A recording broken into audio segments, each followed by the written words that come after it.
Oh, Taylor, you got your stunner shades on? You got your stunner shades? Oh.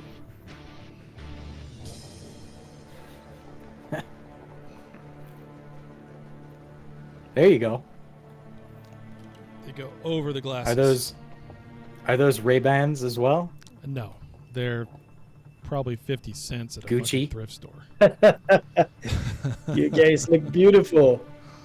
Damn. Yeah. I thought my sunglasses were cheap. Should be streaming, although I didn't get any kind of notification on Twitch, but we should be streaming. So I'm gonna go check Twitch right now. Hello, biased Moby. But we're probably biased Moby. Oh no, Mario's here. Yeah, biased Shit. Mario. Yeah. Mario's here. If anybody's biased, it's me. Do I not even So you're have? good to go? No wonder I didn't get a notification. I don't have the Twitch app on my phone. It offloaded. Oh, way to go. Way to go.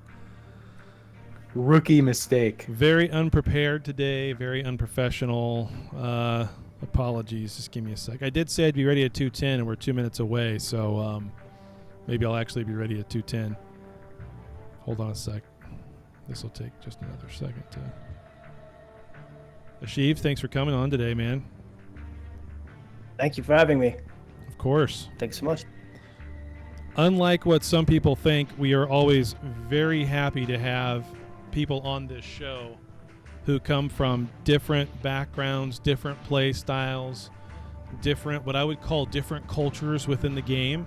New Eden's a bigger game than most people think it is, and there are a lot of different viewpoints in this game, and there are a lot of different cultures in this game. The way that Silent plays the game and looks at things and thinks about things is totally different than the way that Void does. It's totally different than the way that well, actually, no. When it comes to Void, TSC, Burr, and all those guys, they pretty much all sleep in their same fucking bed, so they look at the game the same way, right? So they don't really have a difference of opinion. They're kind of the same thing at this point. But they're outside of that, the blue donut that's in the southern half of the mostly the southern half of the map. AOA plays the game totally different than everybody else does, right? They look at it from an RMT thing. So with that said, though, we're happy to discuss everybody's individual viewpoints, no matter how wrong they may be. No, I'm not biased at all. That was my monologue. What about Pravi? What about Pravi? Pravi plays a completely different Where's game OC? as well. They play a completely Yeah. different game as well, which is we're going to sit here in T6 and T7 space and hope to God nobody wants to take it from us. I mean, that was Pravi leadership's entire thing for why they're in Pravi. No, really, no one will come here other than just random roams because no one wants this space. Exactly. That's very true. I mean, it is. Yeah, we are live. It's all running. So my monologue will get live on Twitch. All right, let's do the show start.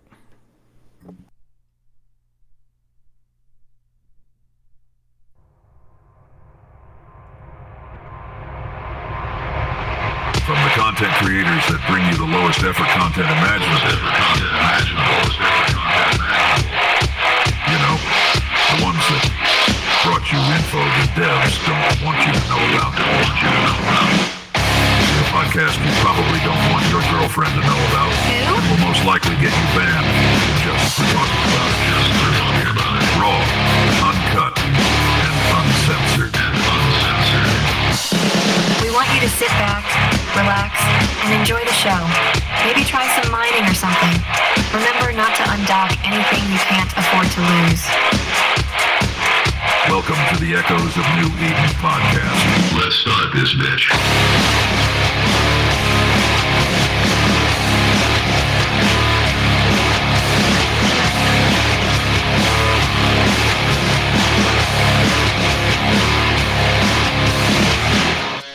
And welcome everybody to Echoes of New Eden podcast. I am your host for today, Sir Rambo, on this beautiful day, evening, I would say evening for the EU. We're having another EU audience type of show. And I got with me today Taylor Rick, my co-host, partner in crime, Yes, SHH executor. I am a co-host. This is Rambo's show. I was just, any news to the contrary was a joke on my end. There you go. You know, it's quite funny, and it's an ongoing joke. I know my corp does it a long time. They've been doing it for a long time. They say it's always Taylor's podcast, but the audio guy is all right. Yeah, it's Taylor's podcast, but the audio guy is all right. So, and then we have as well with us today Asheeved. What's going on, Asheeved? Thank you so much. It's going amazing. Thank you so much. Thank you for letting me be here with you guys and talk and have a good time. Of course, man. Yeah, Anytime. glad to have you. Anytime. And like Taylor was saying in the pre-game show, you know, we enjoy having people from around New Eden on the show every week. You know, if they can attend, if they want to talk, if they want to interview, if they have something to say, hey, come on the show. Let's talk about it. Even if it's against Taylor Rick. If you have something to say and you want to motherfuck him for 5 minutes straight, come on. I will literally let you. I will take it. I will literally let you. Anybody who's listening And they to will this, make fun of him. Anybody who's listening to this show knows I can handle my own. I don't have any problem having an argument with somebody. I'm more than capable of listening and then telling you how wrong you are. It's okay. That's cool. Because I have nothing to say. I just want to hang here with you beautiful gents. So. No, you have Sure. lots to say, Yeah. Asheeved, and I'm always happy to listen to you. So it's great having Asheeved is definitely better looking than I am. I will admit that. Yep. He's probably better looking Are than we the two going of there us. already? Yeah. Yeah, but I'm older, all right? I'm older, so it evens out. Well, Rambo is now older. He had a birthday yesterday. So everybody wish him happy birthday. Yeah. Ping him. He had a whole day worth of that. Let's give it to him again. I have like 400 pings. Dude. And that's okay. So what's funny is you pinged that on the Alliance Discord. Well, first it was pinged in my Corp Discord that yesterday was my birthday. So yes, it was legit my birthday.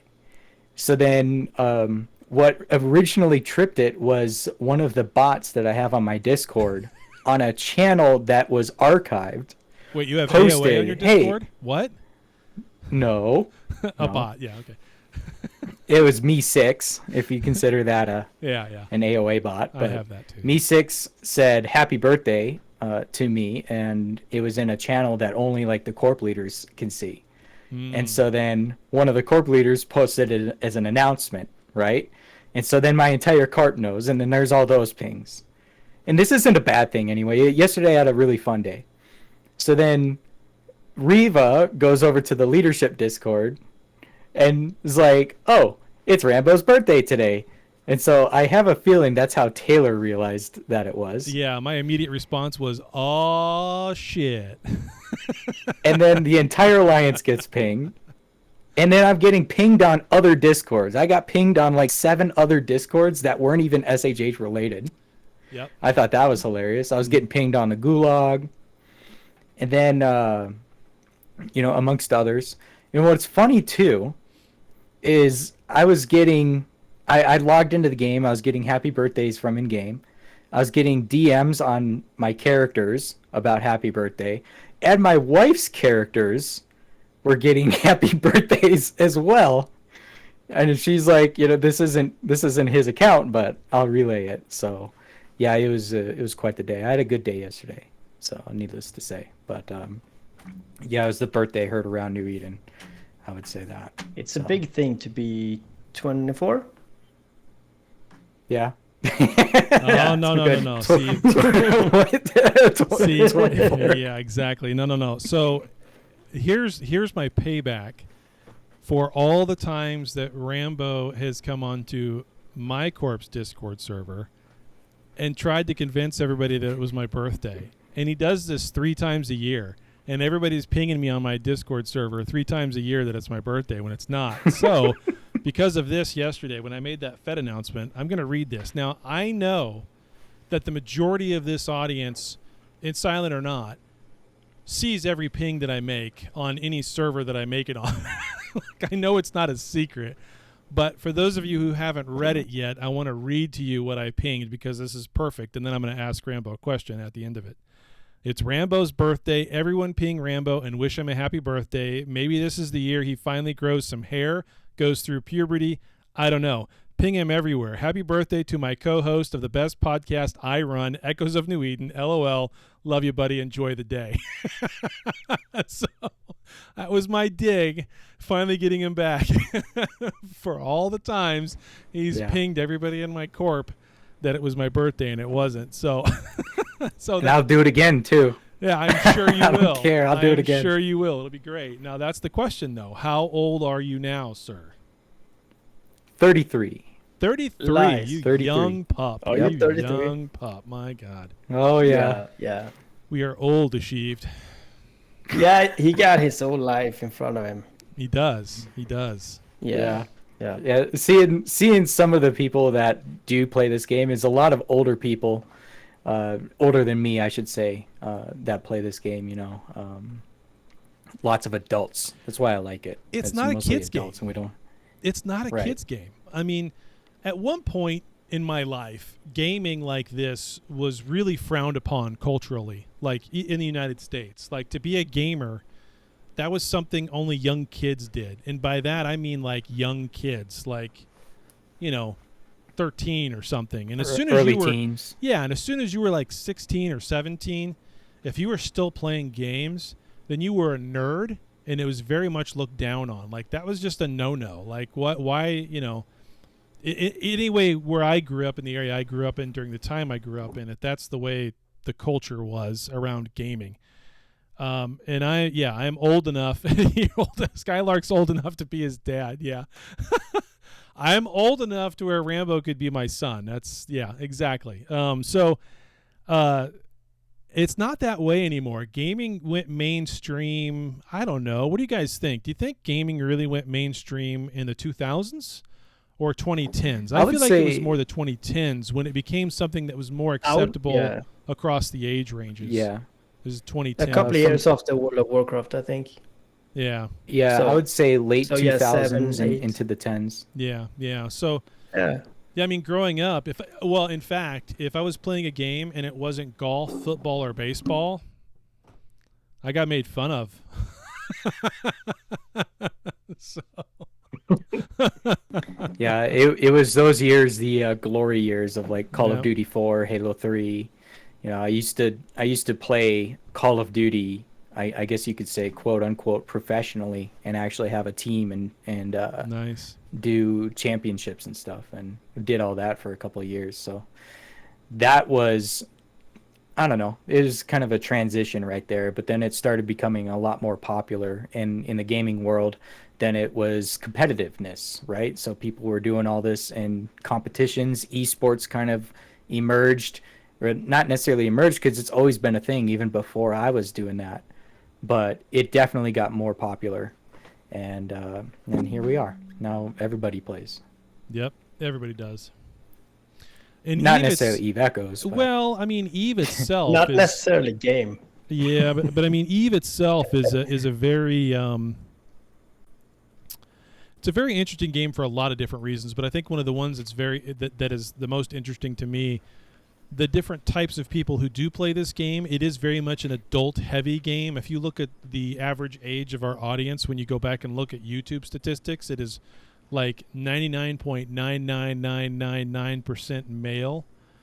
And it's 30s to 40s. Like, it's not very many young people at all. It's all 30s and 40-year-olds. And I want to say that a lot of that has to do with the fact that the game came around at a really, really good time for that age group when they're all working from home or really couldn't do the normal 9 to 5 thing. And that age group was around when EVE Online first came out, but they really couldn't get into it or didn't get into it, or maybe they did for a while and then left it because of how intense it is. And now they had time and they could start from scratch and everything else, right? So, I mean, I think that's why the demographics are the way they are. It's kind of an interesting, look at history and time and timing and all that. But And even if you were to poll your corp, you'd be like, well, about how many people of this age group do we have in the corp? And I would probably say a majority of my corp is over 30 for sure. Yeah. And I do have a couple younger gentlemen in the corp, but I always when I'm recruiting new people, I'm like, well, a lot of us have jobs, kids, stuff going on around the house. Like I'm doing a house renovation, so it takes up basically my entire Saturdays, uh, and just whatever else is going on. So, playtime is adjusted, and then time zones are a thing. And, so it's pretty crazy when you actually start thinking about that and how that affects your gameplay. Because then it starts developing cliques, and it's like when you log in, you could only expect these people on. And when you see these people on, these other people, you're like, holy shit, I don't ever see this dude except in Discord. You know what I mean?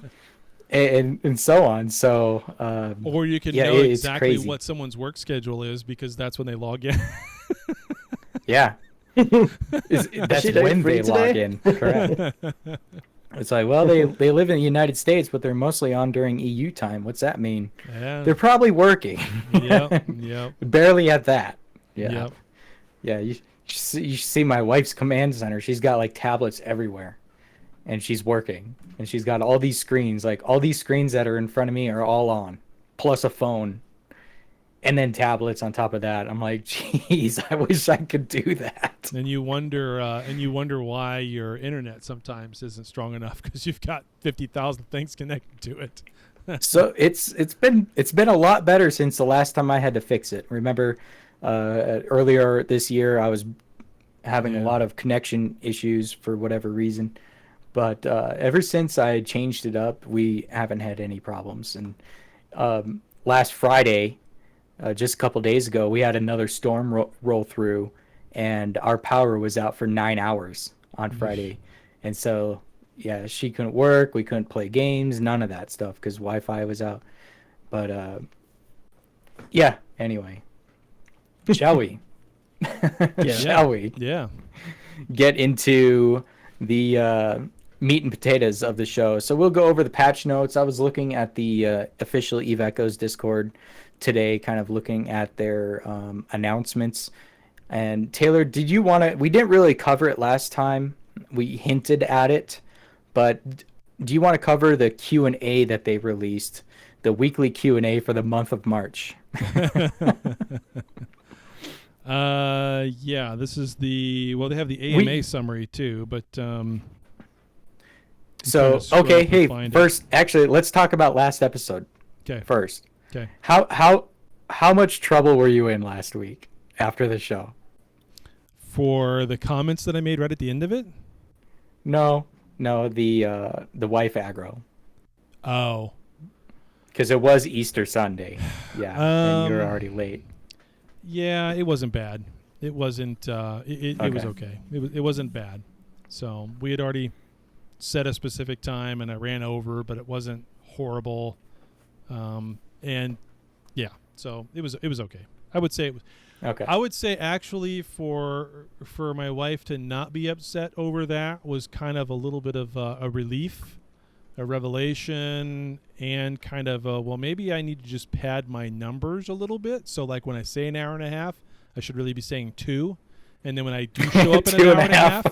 Yeah, well, no. Then when I show up in an hour and a half or an hour 45 or we run a little late, I can almost look like I'm on time, right? So yeah, it's with her, I think a lot of women are this way, and I think a lot of people in general are really this way. When you tell someone, and I'm this way too. When I tell somebody I'm going to do something, I do it. When I tell somebody I'm going to do something by a specific time, if a time requirement's there, then I do it. The only time I really ever run late on things is during the things when I think it's only going to take an hour, but I have no idea, and I say it's an hour.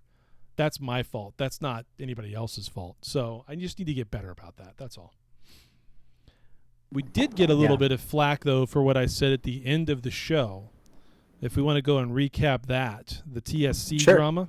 So yeah, I've heard from a few different people, not just the one who was in our Discord yesterday or whenever he started making those comments, that the whole TSC 5 Supers getting RMT'd was a lie or it wasn't real or whatever. Look, I honestly can't tell you how real or unreal it is. I can only tell you what I'm told. I can only recall what I've read on screenshots that I've seen from various people, okay? That doesn't mean I was there. That didn't mean I bought the 5 supers. I can neither confirm or deny that.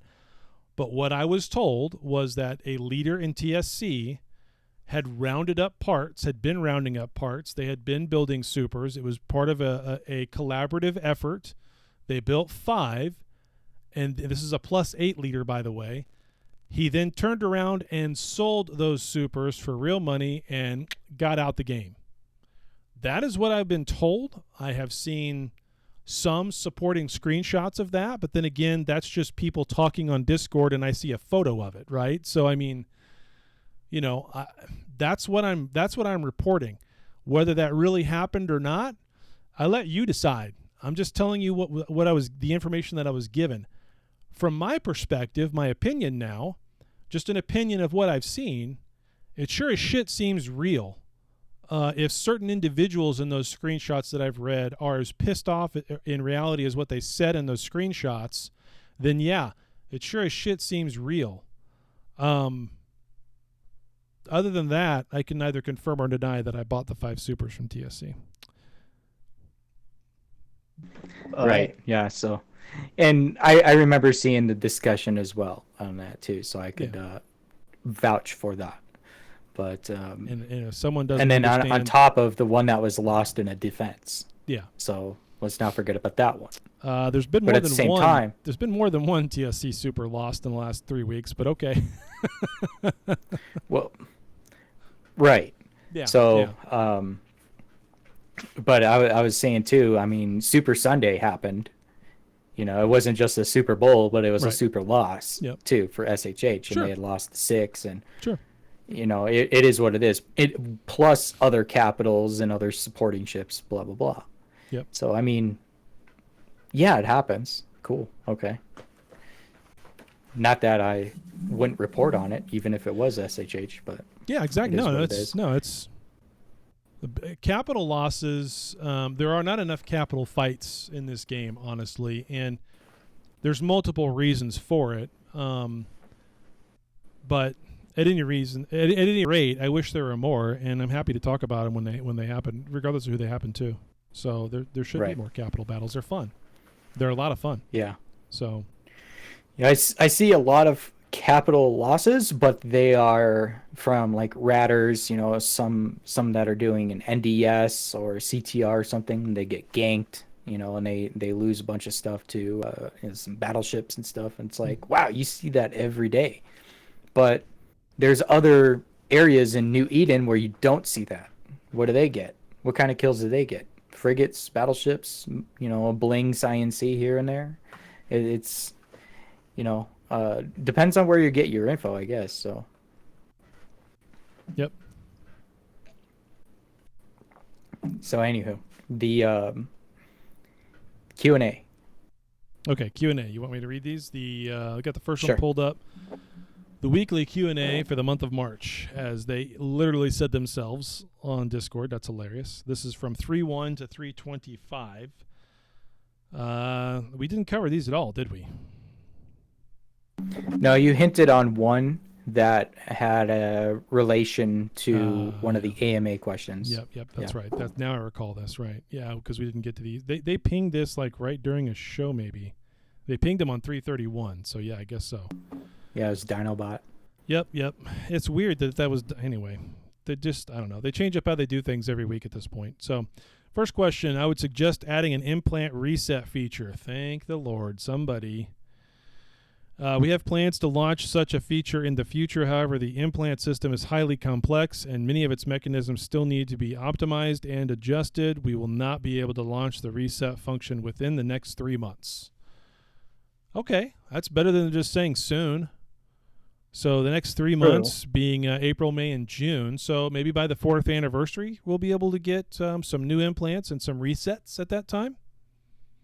Kind of like how they release Lazarus units when there's a big balance patch, right? They can release maybe some mechanism for it, maybe some low-level compilers or something. I don't know. Might be interesting. Asheeved, do you want to see implant resets? Or do you think they should Yeah, be... definitely. Yeah. Yeah, definitely. As you say, we change our implants, we change the way we play, we change it depending on ships or feelings or whatever. And yeah, it's way too expensive to have all the implants, so we should be able to change it.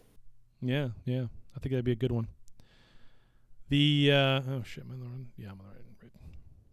The next question is also related to implants. Will the level limit for implants be raised this year? The level limit, the level being 45, maybe? I don't know. The answer says our current plan is not to raise the level limit. Instead, we will focus on adjusting and optimizing the implant system to improve its playability. So level 45 is the max. Well, actually, level 50. You can go all the way up to. You can level all the way up to 50. Yeah, I mean, why not? You know, why not? I don't know what benefit it has. Like, who is the guy who asks this, right? Who wants higher? Yeah, I don't. Well, more GU slots. I don't know. More damage, more percentage damage, or. And when you do look at less your disc, maybe. Yeah, when you look at your shields and armor, percentage gain you get via your implants, that still goes up when you get over 45. When you go to 50, you still get a little buff there as it goes up. So, I don't know. That'd be one reason. But that's still such a small little gain. Like I think it maxes out at 22, 23% if you have all the implants all at 45. I mean, that's a shit ton of gain, right? But It's what, like 8 million 8 million EXP, right? To level 45. I think it's 8 million. Of the compiler, something like that. It's way up Yeah. there. Yeah. It's a lot of money. Insane. 30 it's itself is hard enough, you're right, but I mean going 30 to 45 is just a nightmare, Bradrick. Yeah, just 30 is 30 is halfway. Yep. And it's that grind after 30 that is Yep. It's a ISK sync too, big time. Oh yeah, huge. You sit there and make 30 bill in 2 weeks and it's gone instantly and you barely made a gain. Yeah, that's what it feels like to me anyway. Right? Yeah, 30 bill is 1 GU nowadays. Level 10. It's crazy. Yeah, the top end. I priced. Yeah. I priced one this morning and it was 30B. I'm like, well, I don't know. Maybe I'll go for a T9. I'll go for a level 9. I mean, well, they for a little bit cheaper. They need a way to. I think instead of asking this type of question as far as the level limit goes, I think the number of DRs you can run per week needs to increase. It needs to go from 6 to 10. I mean, you can run 10, and then it stops you, period. But you only get rewards from 6. I think the rewards need to be from all 10. Yeah, that would help. That would help. Now, granted, it would speed up a lot of people's progression, and a lot of people say that the game is kind of sped up fast as it is. But I don't know. I think implant resets and the ability to do more DRs in a week is two good things. But anyway, when will the daily login rewards be adjusted? The current rewards of just a few insurance points are not very helpful. Okay, before I read the answer, I'm going to say that they are not helpful to a T10 player. They are not for you. They are for everyone else. They are for new players who need to stack up that IP over 6 months like you have as a T10 player who's been playing since launch. Unless you've lost a couple of capitals or something, you're probably sitting on 40,000 IP that you never paid for. It's all gift. So in my mind, take the damn gift IP out completely. Don't increase it. Let's see what their answer is. In the future, we may gradually remove the login rewards and reward more items and other gameplays, including insurance points and skill points. Okay. I want them to remove the gift IP. That's for sure. I'm not sure about removing skill points from there. Sir, I want the skill points. The skill points is good because then you make people log in. Otherwise, they just, so 30 days skill time. I just wait 30 days and then I play. So if you log in every day, you should be able to get a buff, at least if you're below T10, at least. Yeah. So I think so. But I agree. No more insurance points. Yep. We'll talk about how they're doing Concord after we get through the Q&A, but that makes me think of how they're doing the current Concord, which I do like actually. Next question: can the Lazarus units be made available in the Concord Pass shop, as in using Concord points to buy Lazarus? I don't think that's a bad idea. The items lineup at the Concord Pass shop will be updated on April 1st, but this update does not include the Lazarus units. Yeah, so right now I do like what they did, where you can use your Concord points to purchase skill books in your skill tree. I love that. I think that's great. But anyway, yeah, 100%, Bradrick. I mean, I know what you're saying. DR sucks. It's necessary. Yada yada yada. It's a grind. It's boring. Yeah, I kind of get that. But the number one, the biggest issue I have with the entire game, like my number one issue, is all of the non-tradable and clone-bound shit. Like, nothing should be clone-bound. Everything should be tradable. And if they would fix that right there, if they would just fix that right there, you would probably have a fair percentage of people who have left this game come right back if you got rid of that and that alone. So anyway. And you're talking about implants, upgrades, nanocores, everything, nanocore up, and everything. Okay. Anything that's clone bound, anything that's currently not tradable, being able to trade it, use it however you want, sell it for whatever you want, would be a huge step forward for the player base. Now, granted, I understand why they haven't done it. So, and that's because they've flooded. If they flooded the players with so much of that crap, right? So if they were to do it now instantly, everything that you had clone bound in your hangars, you could instantly sell. You would crash the market, and it would probably take it a good month or two to recover. So, don't want to do that either. It would also crash their wallet because all of a sudden people with all these purple nanocores they can no longer use because they've skilled out or done this or the other could go and sell them for ISK, and people wouldn't have to spend R or buy Plex or any of that stuff, or pretty much R really though, or run Concord to get the current nanocores that they need through the Concord Pass or through the actual store for money, right? I mean, so it crashed their wallet for multiple months as well until that stuff kind of got sorted out. But that's their own fault by their own design. Had they done that from the very beginning, totally different story. All right. Next question. Can the asteroid detection array increase the number of asteroid belts? What is the maximum number of levels that it could raise an asteroid belt? Okay, this person doesn't even know how the add-on structure works or what it's for, but they're going to ask a question in the Q&A anyway. Damn it. It does not increase the number of asteroid belts. No shit. What it does is it lowers the equivalent value of the system security level. So type 3, it could be lowered by negative 0.4. The specific types of asteroid belts that could spawn at each security level is determined by a relatively complex algorithm. It's actually not that complex. It is determined by that security level. The problem that makes it complex is that security level is 2 decimal places, but they only display it as 1. So if it's displayed as negative 0.4, then it could actually be negative 0.37 or negative 0.36 or negative 0.35. If it's negative 0.34, then that's a negative 0.3. And so with that array and with your corp tech skills, it's increasing it by a percentage of that number. So none of these numbers are round or even or any of that shit. So what happens is you have a system. It looks like it's at a security level enough to where, and you can only raise it 2 levels, by the way.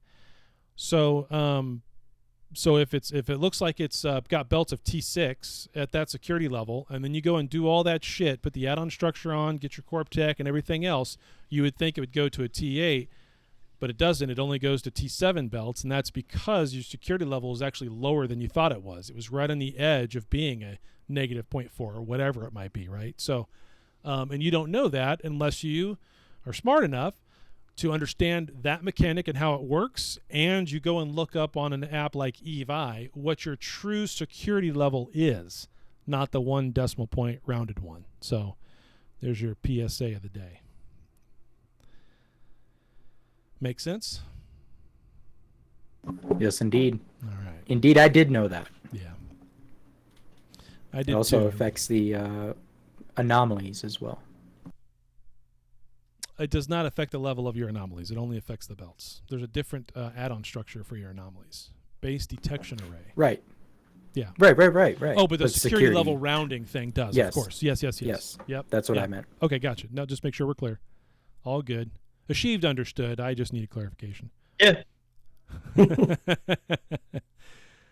When will the next question, when will the level 2 rigs for capital ships be launched? Oh, man.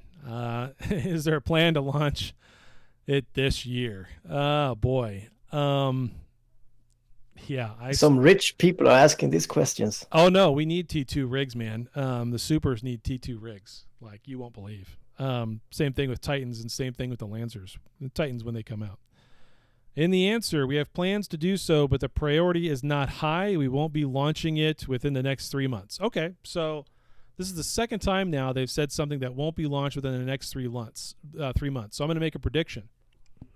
That means it's going to be available at the anniversary event, around the anniversary event, which is August. They're in the game. I'm looking at them on the market. Oh, right I know. now. They're in the game. They're there. Yeah, they're there.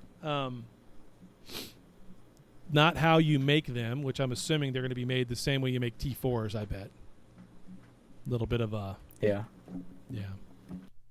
It is tedious to make a T4, Bradrick, but that's exactly what they're going to do with T2 capital rigs. You just wait and see. It'll be a bear, and people will do it, and it'll rip up the market for those materials that are used to make it, the same way that certain types of items are getting ripped up over...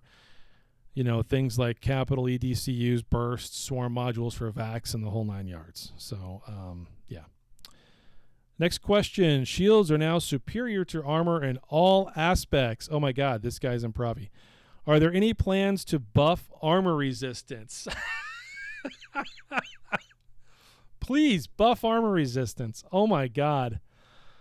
The answer, the design direction of the shield is that it's easier to repair, but it is not as good as the armor in terms of taking burst damage. Currently, armor defense has no obvious advantage in this regard.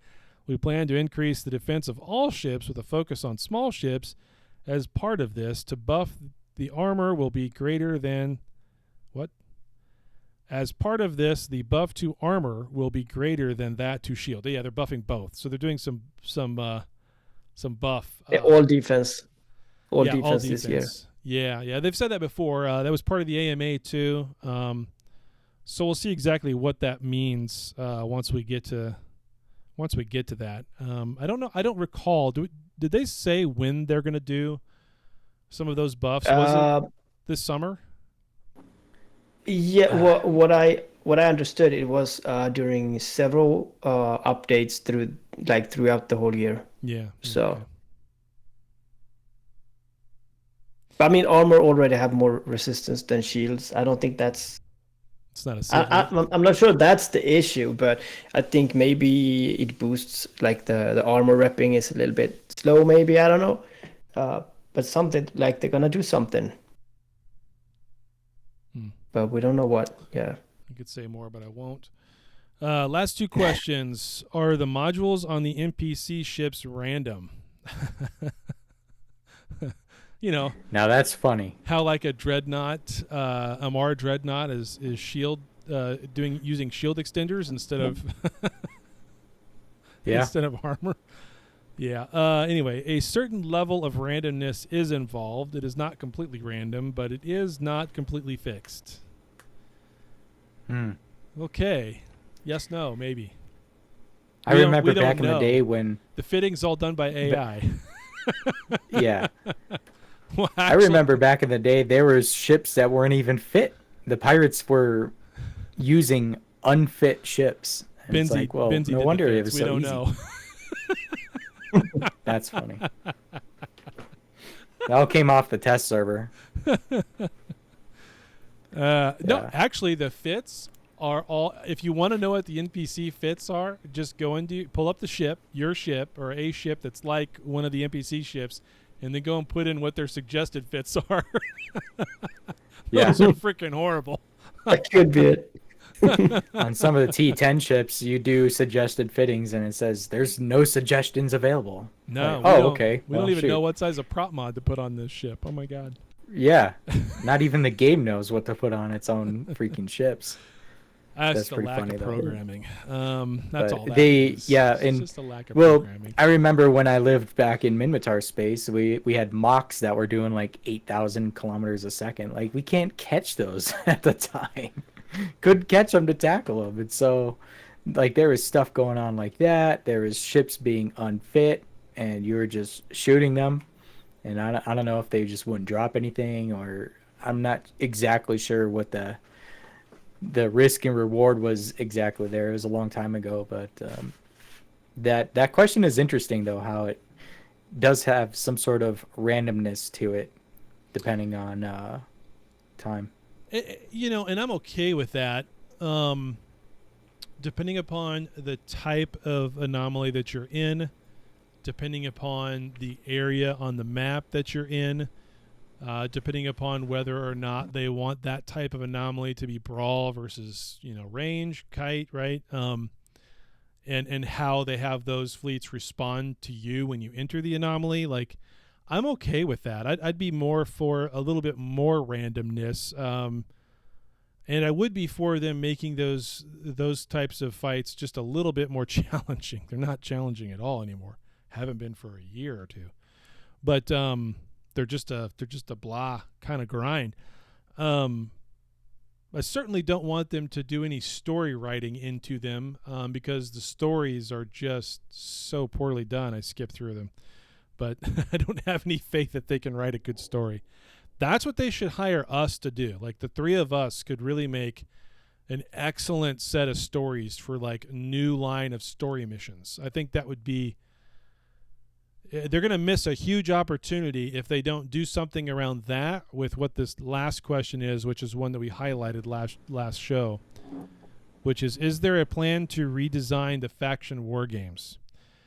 The faction war games is primarily designed for novice capsuleers to learn how to combat, and we currently have no plan to adjust it. Now, that is the current faction war games that we have right now. However, we do have plans to launch a faction war games mode that is more suitable for veteran capsuleers. This is supposedly low-sec faction war games that they talked about during the AMA. I don't know any more about it than that, other than interesting. I really hope that they do attempt to do real low-sec faction war games. That would also bring a lot of players who've moved on back to take a look at it, and if enough people participate in that, it could be a lot of fun. Yeah, I'm not really knowledgeable behind it, but I'm all for more content. Yeah. More in-game. More content. End of story. Well, but yeah. Even if I can't do it all, like, I can't do all the content now. If it's good and it adds to the game, then I'm all for it. I can't do all the content now, even if I wanted to, and there's a large portion of it that I just don't care about. Like, I should, I get Bradrick's point earlier about DRs. I should be doing DRs 6 times a week every week, and I don't because it's like same. Yeah. I want those compilers. I need that stuff. I just pay for it. Yeah, you make ISK from it. You get random GU boxes and all this type of stuff, but then it's like, oh, I have to find a group, and I don't know. There's like a weird inconvenience behind it. But what I was going to say was there's so my wife plays Elder Scrolls Online, and I hadn't played this game in years and years. I know when we first met, we were playing that game together, and she was doing all this stuff in this game that I know I've played this game in the past, but I hadn't played it recently. And so she's going through all these items and stuff that you can acquire in the game nowadays. I'm looking at this, I'm like, I don't even know what any of this stuff is. And have I been out of the game so long where it's not recognizable as to the stuff that is available to her when she's playing? And of course she knows what it all does and is. And that's, in relation to this game, is somebody coming in, they don't know merely anything about this game if they're just coming in, and it's like, oh, they have all this stuff to learn about. When veteran players are like, oh, okay, whatever, I don't need to do that, this, that. What's this thing used for? I'm still asking those questions too. Like, what the hell am I supposed to do with these? Oh, you use those to build a rig. Okay, whatever. I'll just put them in the hangar. I don't care. I'm not going to use them. Yeah. Just store them away. It's a weird kind of epiphany. I don't know if that's the right word for it, but it's not a bad thing. No. We need different people in the game. We need, as I say in one of my videos, I talk about like grandmas and parents and kids. Everyone can have their own place, and they just stay within the ballpark of what they like to do. And it would be flooding with people. It would be awesome. Yeah, but I mean, those people that need to have something to do, right? And yeah, of course. I'm mission talking about running isn't giving them something. Yeah, exactly. Yeah, and mission running isn't for everybody, and DRs isn't for everybody. But really, when you look at everything on a whole, it's all the same thing. It's all the same thing. At the very core, in the end, it is. Yeah, at the very core, this game will always have the potential for a bigger audience, but we'll probably never have as big of an audience as some other types of games, because at its very core, really the thing that drives this game, the thing that this thing all boils down to, is PvP. If you enjoy hunting people or fighting with people in the game and trying to blow up their ship, and you getting your ship blown up and having to do the things that has to be done to get it back and fly another one, or increase your ability, your skills, or anything like that, if you really enjoy that aspect of it, then there's more content and more of that throughout the entire game than you can shake a stick at any time of game, any time of day, 24/7. There is content there for you to be able to do that, right? If that's not your cup of tea, never was your cup of tea, then you're putting yourself into the corner of saying, well, no, I only like doing indie stuff. Well, you're probably going to get pissed off and quit with the vax in a box kind of thing, right? Or you're going to start this game right now and realize you can't do jack shit in indie until you're T10 and have 555 skills like everybody else does from the past 4 years, and there's 6 alts, right? So it's I don't know. It takes a certain kind of player to come into the game and really have it stick at this point. It sure is. The whole vac in a box. Yeah. Go ahead, Asheeved. The whole vac in a box thing definitely blew up a few other things as well, as far as industry, though. Yeah. Yeah, but there is people, like, everyone like different things, and for sure I love PvP. I do like market, but I do love PvP, and I do play the game. I do market to get my ISK to give stuff away, but I like in the end of it, it's for PvP, of course. But some people, like, I know several in the game who haven't PvP'd yet. They played for 2 years. They are a little bit, bored at it, but they keep saying, like, they're bored at other games as well. They do whatever they like to do, and it's not always fun, but they would like to have something else, right? And that's what people are asking for, to get something different for those people. Sure. So I think the game have a place for non-PvPers as well, but they need, for example, story missions or arc missions, or, as you said, we could like make a reputation-based thing around whatever you do, and they could do their thing. They could have their corporations, and I think that would work. And they are not even interested in going into InnoSec or Kalevala or whatever. So yeah, if we just could get NetEase to understand this and get those people in, then we would probably have more people, paying for Omega, and maybe, less boxes. I don't know, more people is always good.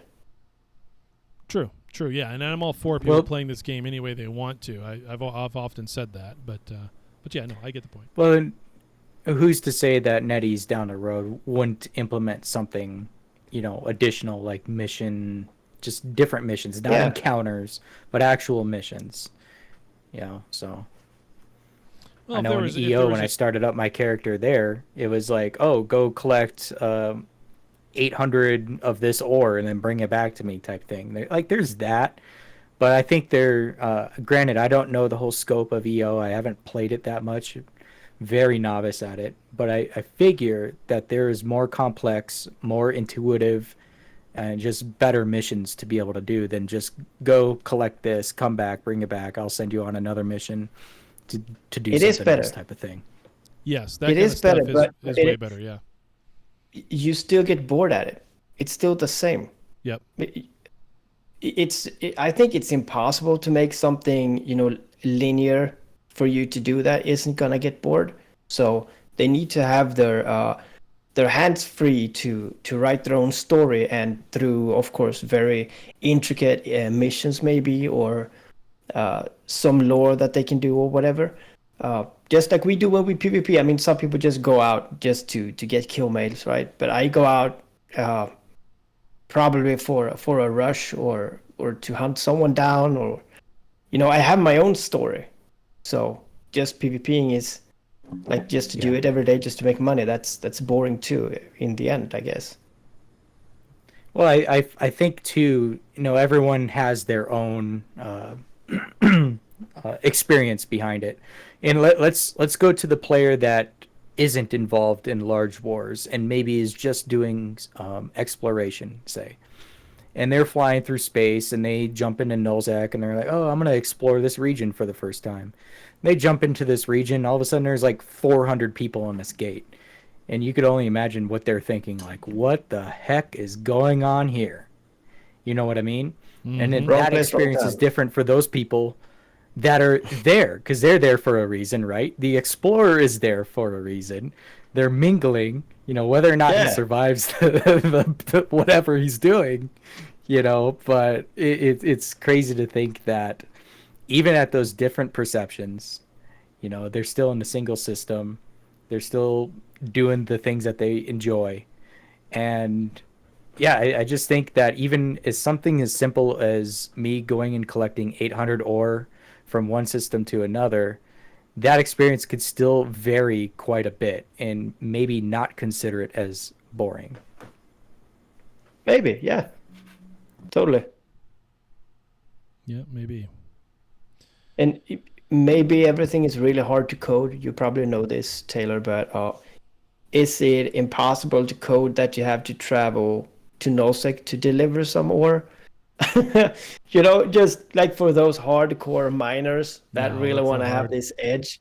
Yeah, so I mean, why not push to get all these different, like hauling to Nosek or moving from move stuff from Serpentis to Sanchas or whatever.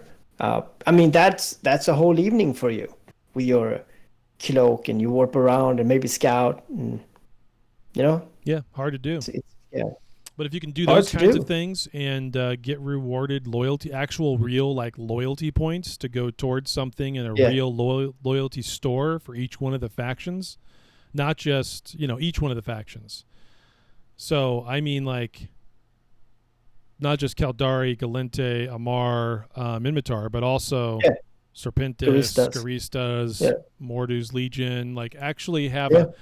what would change the game completely right now? It would be fantastic. And even though it would really upset some of this stuff in my area, you know what I'd love? Faction change. The ability to be able to kill Mordu's Legion or Sisters of Eve ships in their areas in space and get debris. I would fucking love that.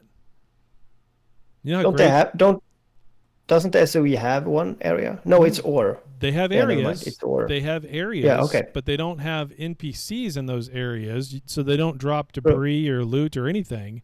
So you can only get it from the loyalty point store doing faction war games.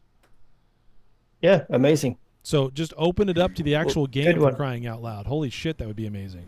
So what did they add into the base game code the other day? Was it Marauders? Or those frigates? Marauders? Marauders?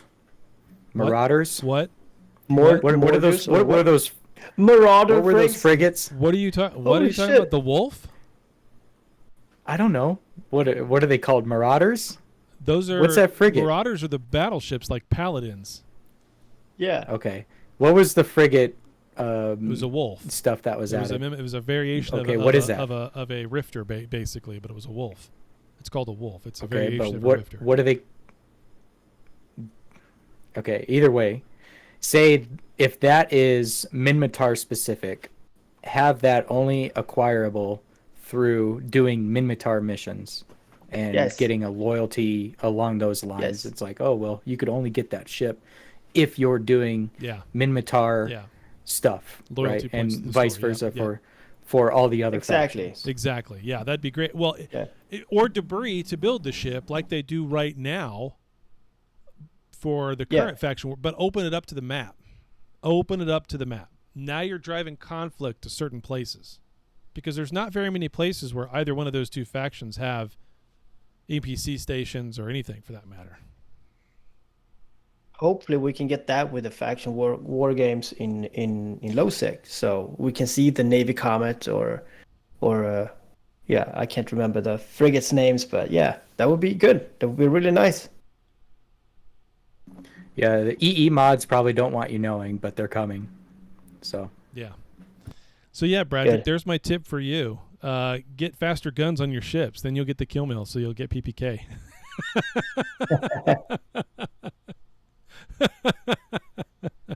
Max skills, yeah. Get good, scrub. See, I make fun of Bradrick has been in the Bradrick game too. for a long time. I make fun of He should Bradrick have too. a It's high five. okay. It's okay. He can just- take it. Yeah. It's all good, buddy. Yeah, exactly. Don't have them stacked. Don't have the weapon stacked. I mean, Bradrick knows that. I'm just giving him shit. He's sitting there going, this motherfucker, what is he? Oh, God, I got to stretch. Sorry. Okay. That was Are we still that was a doing good Q&A? deal, by the way, Sarah Connor. That's a good deal. Yeah. That is good. Oh shit! Oh, hold on. Let me see if I can do it. Who's here right now? Archie's in. yeah, Archer's in the audience. He is. That's funny. I just have Speaking to do of- it. I'll give a shout out for one of Sheev's latest videos. He had an interview There we go. PvP one-on-one with Archer Finn. He released that video a couple days ago. Oh, nice. Yeah, that's the kill mail. And your Megathron Navy, yep. I'll give you. Yep. I could give you a lost mail. Where's my phone? I could give you a lost mail where they Yeah. baited me and jumped me. So anyway, are we still on Q&A? No, we're done. That was the last one with Q&A. Okay. It was Affection War Games, and then we talked about it for all that time. Q&A's done. Nice, awesome. Okay, I want to get into patch notes, and then I have another topic we're going to cover, and maybe we can even get into consider your suggestion. Since Sheev is with us today, I'd like for him to run through us some suggestions too. So we'll get to that here soon. Now, to the patch notes. These were released a couple days ago, so April the 3rd, and this is all stuff that you already know. Yeah, basically it. But there is some bug fixes and optimizations in here. So to go through it, they changed their updates, their maintenance schedule from weekly to bi-weekly. So is that like a big deal? Is it not? Is it them getting lazy? Is it not? Is it them robbing me of 5,000 skill points every week now? So now it's bi-weekly. Do I get 10,000 every other week? Is that how that's gonna work? I don't know. I hope so. So yeah, that's weird, right? It's like you don't think about It these is things. weird. Like, well, shit. I So- think they probably put time into other stuff, so I think it's good. Hopefully. The response to the urgent online issues remains unchanged, where urgent issues will be updated and fixed without taking the server offline. The weekly Tuesday update announcements will continue to outline real-time changes and resolved issues from the past week to preview upcoming updates as usual. Now I have noticed this from the server side. They will do an update in which the game doesn't require an update. Right.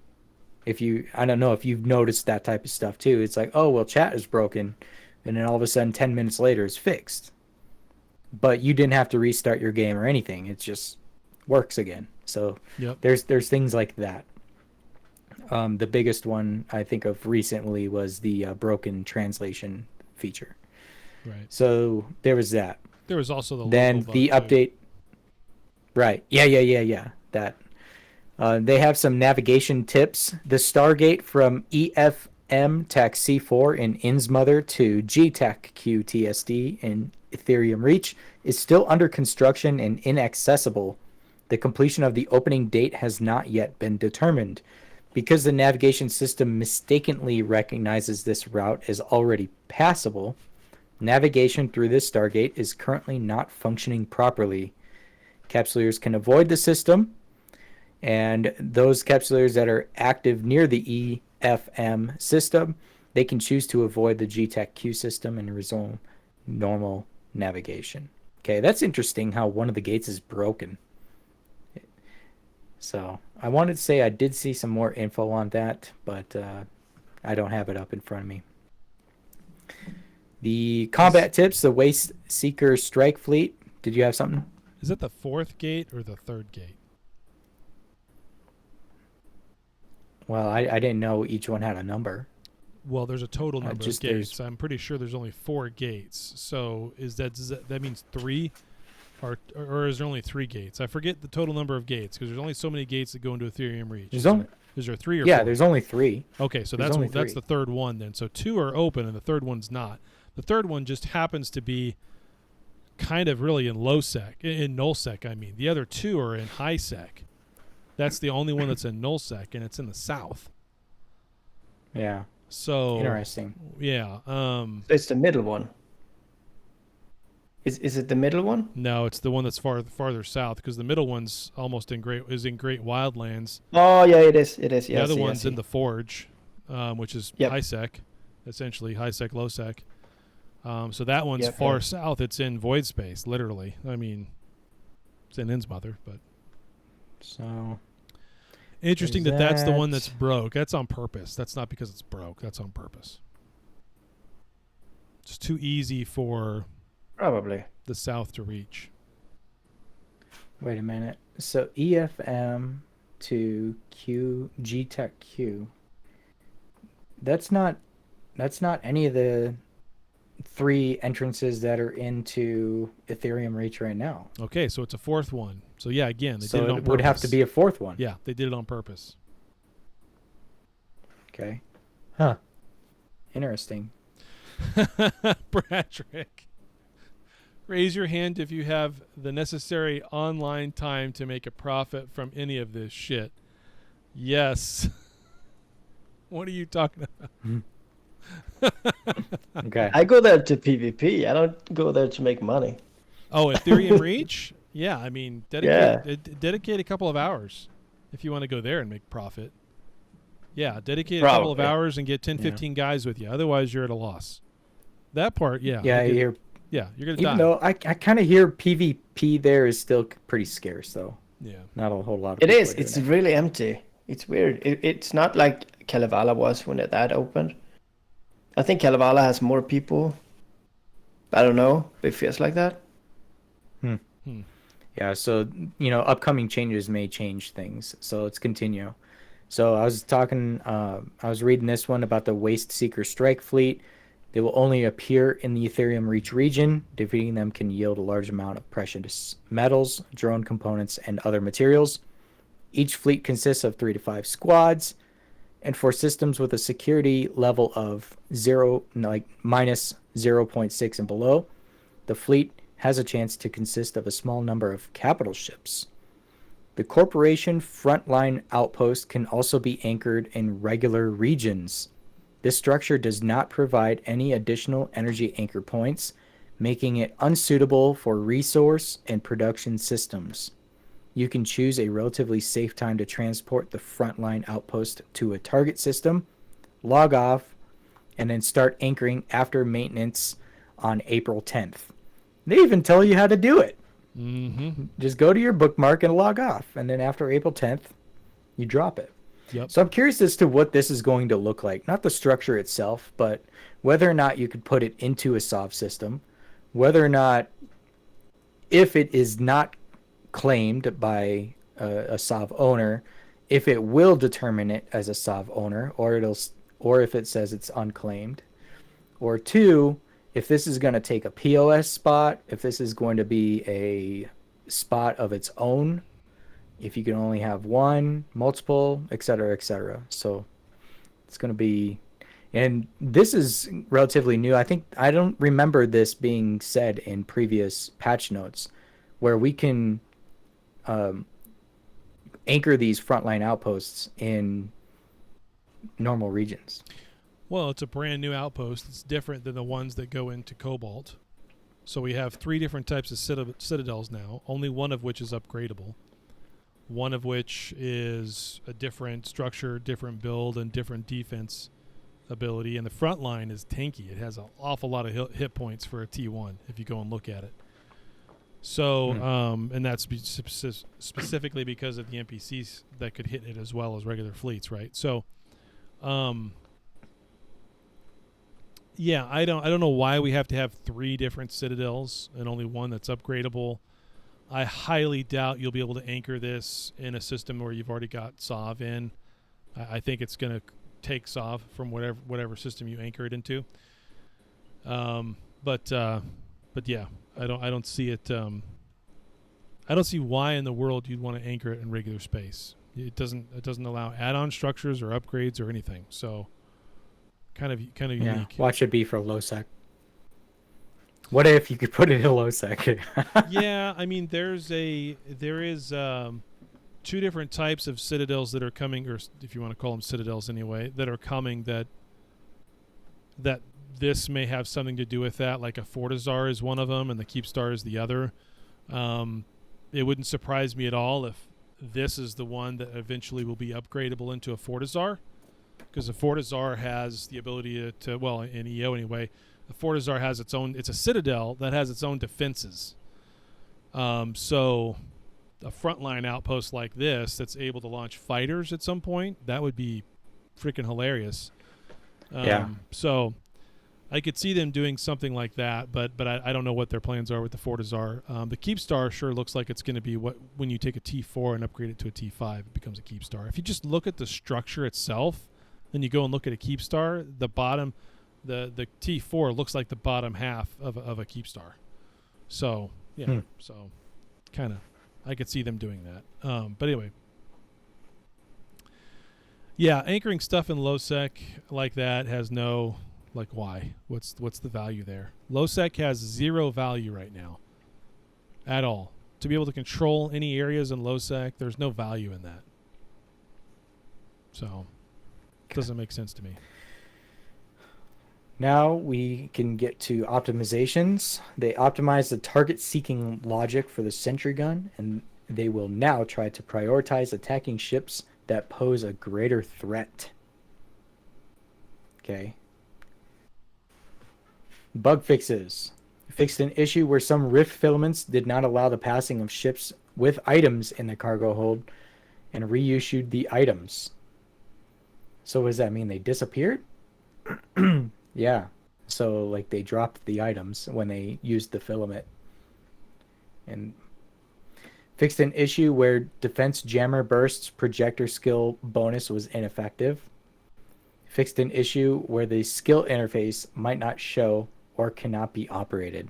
Okay. Yeah, that was kind of fixed, actually. Like, it almost felt like it was fixed server side before this update, because I noticed that you'd go pull up the skills, nothing would happen. It looked like it was all, screen was all fucked up, and then you'd get out of it, log out, log back in, get back into it, and it was fine.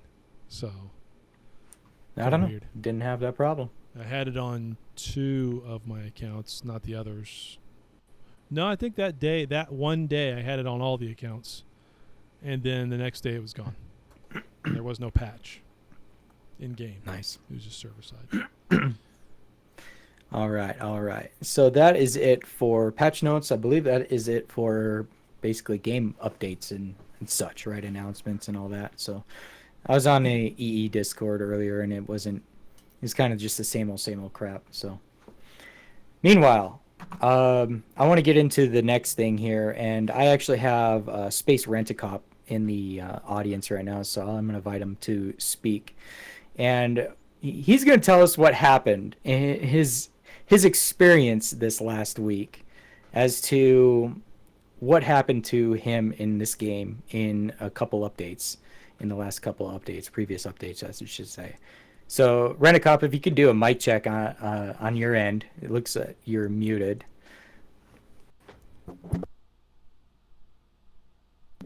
Not sure if I have to unmute him. Let's do this. Server unmute. Okay, there you go.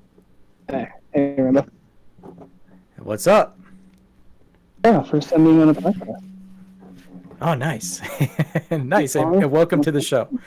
Thank you for being a listener as well.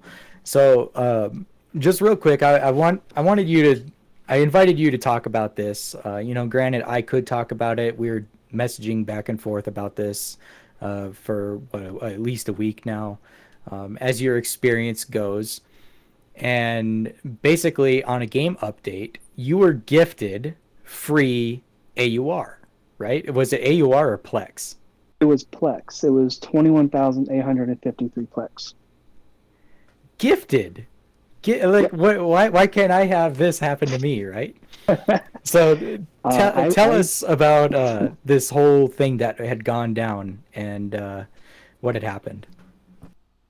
I just log in to get my PI, and then I look at my wallet real quick, and I see this random 21,000 Plex sitting in there.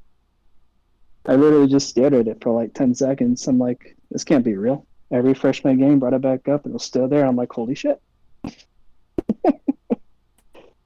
But yeah, those were mine. I sold all that shit. I sold it all.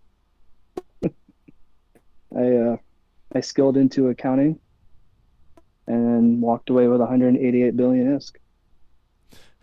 And then 2 weeks later, after I got all my stuff from my other accounts, I log in and I'm account banned. It took him 2 weeks to realize it. To realize they'd done that. And yeah, and then there's 6 other players, known players, that happened to. So your account is banned because they made a mistake giving you Plex and you used it. Yeah. If you had the Plex still and hadn't touched it, then what? It would have been zeroed out. Yeah. I might have been fine. Now, did they put your R into negative as well? No, I could still use my R. Okay. I thought I remember seeing a screenshot from you where your R was negative. There's 6 other people that... no. Okay. No, I don't think it's ever been negative. But there's 6 other people that are currently experiencing this, and I thought I had the most, but there's another person that got 105,000 Plex.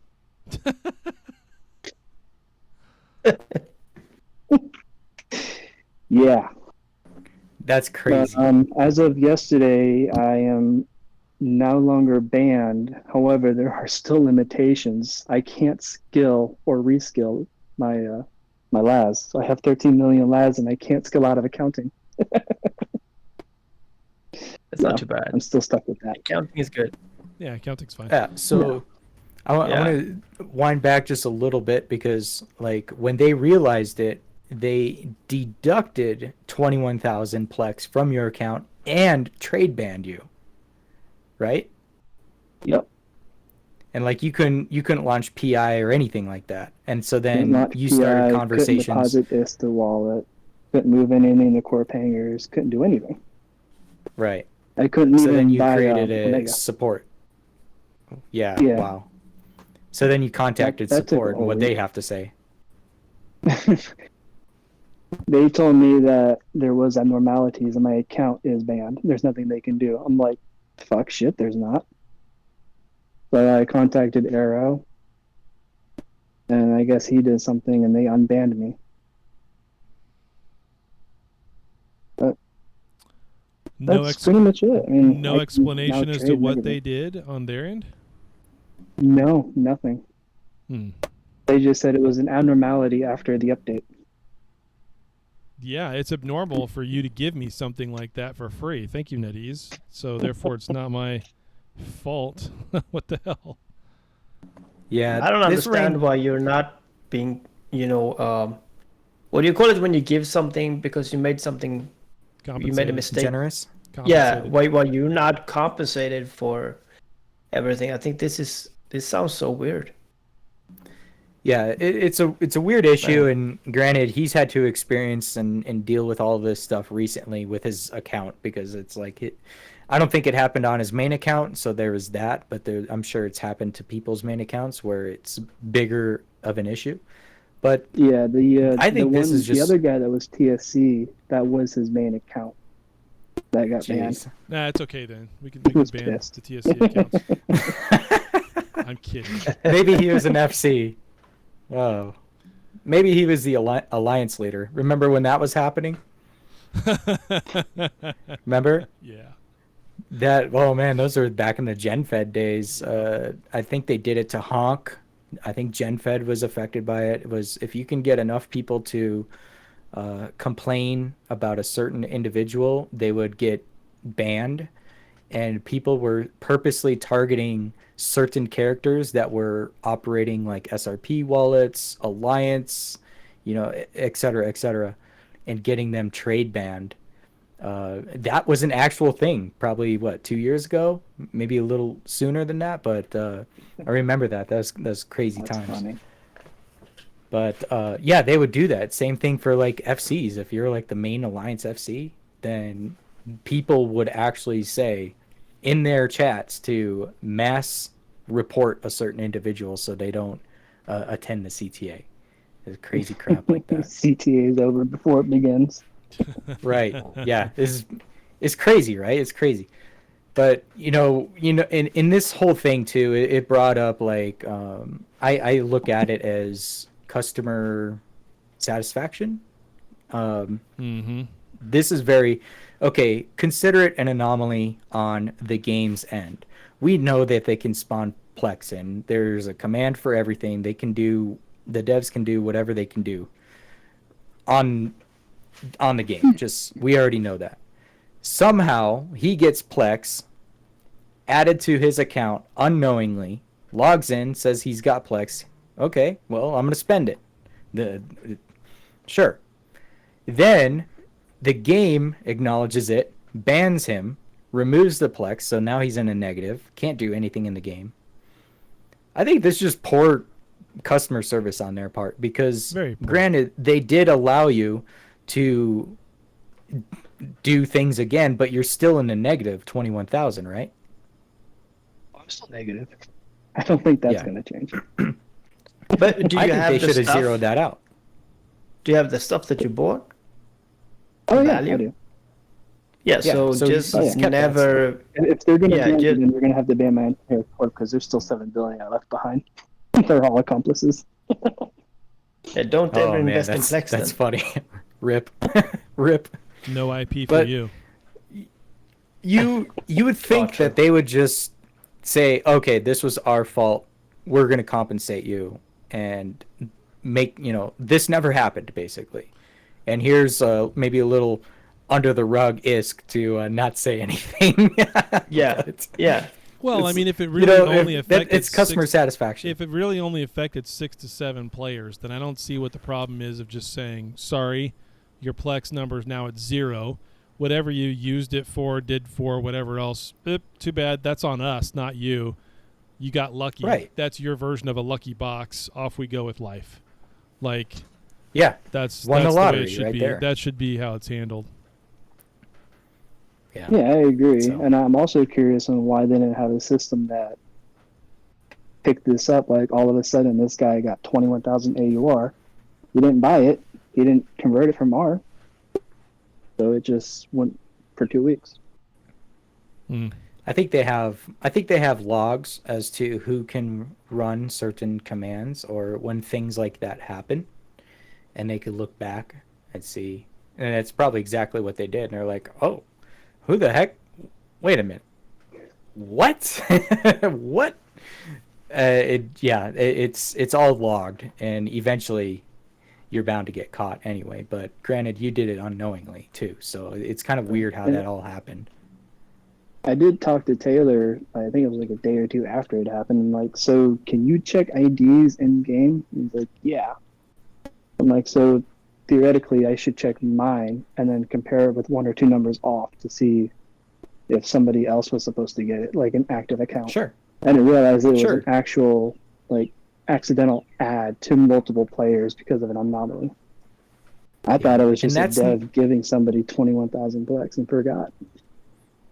Yeah, it could have been a typo, right? So, and that's the thing too, is for a long time you could look up characters by name, but when you're dealing with characters from around the world in different languages, and say Cyrillic is popular, right? It's like I don't have the Russian keyboard on my phone, nor do I know Russian to be able to look up characters or talk with them. So when you're doing trades and such, you can actually do a character ID lookup and then do a trade through that. And you could look them up basically with character IDs. So it wouldn't be a bad idea to see who's around you in that aspect. You may just have a lucky number. Everybody take a drink. It's Cyrillic, not Cyrillic. Cyrillic?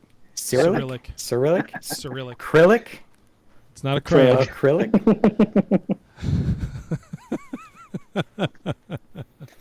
Anyhow.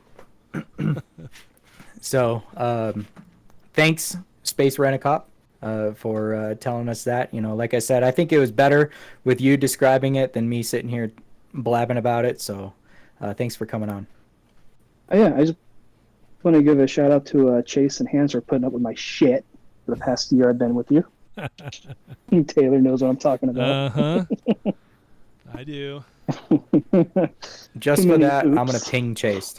Oh God! Really? You want to subject yourself to that? I am immune to pings. I don't give up. That's not a matter. It's not a matter of being immune to a ping. It's pinging her. That's the Okay, what is she gonna do? Set me on fire? I don't know. I don't know. She probably could. I mean, from like 1,000 miles away. I don't put anything past her.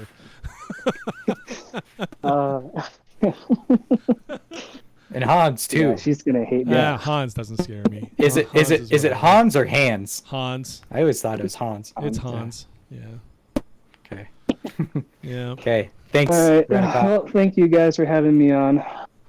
Yeah, thanks for coming, man. Appreciate it. All right, man. 07. Yeah. Bye. Bye. All right. Well, cool deal. Yeah.